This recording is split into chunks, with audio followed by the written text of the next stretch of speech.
लीपाला पोतल कोठरिया, सासूजी दौरा सजा, सासूजी दौरा सजा। लीपल पोतल कोठरिया, सासूजी कलशुप सजावे, सासूजी कलशुप सजाए।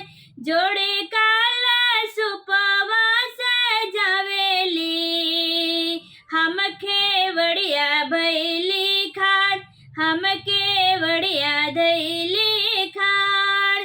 जोड़े जोड़े फलवा सजावेली, हम केवड़िया धैली खाड़, हम केवड़िया धैली खाड़।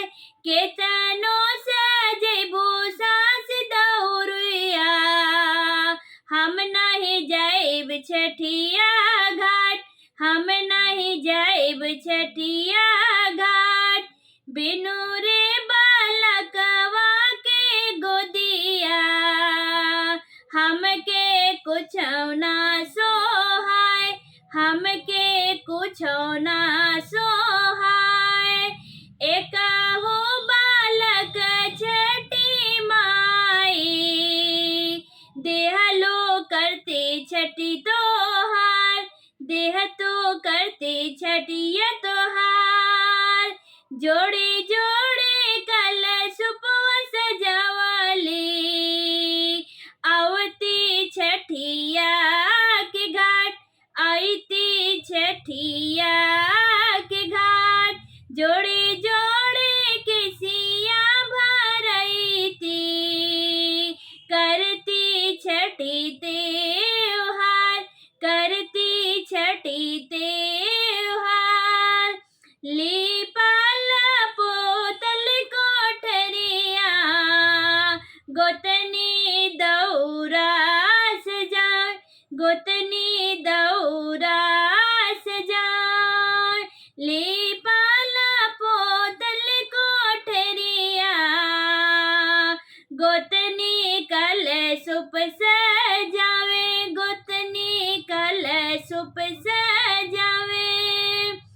जोड़े कलशुपवा सजावेली, हम केवड़िया धैले खाड़, हम केवड़िया धैले खाड़।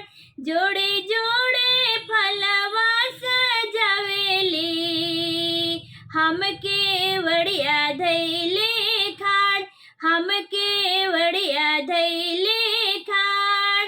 केतनो सजेबू गोतनी दौरवा, हम नहीं जाइब छठिया घाट, हम नहीं जाइब छठिया घाट।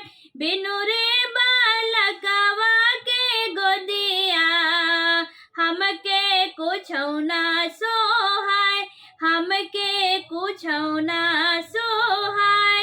एकहु बालक छठी माई दीह तू, करती छठिया तुहार, करती छठिया तुहार। जोड़े कलशुपवा सजवती, आईती छठिया के घाट, आईती छठिया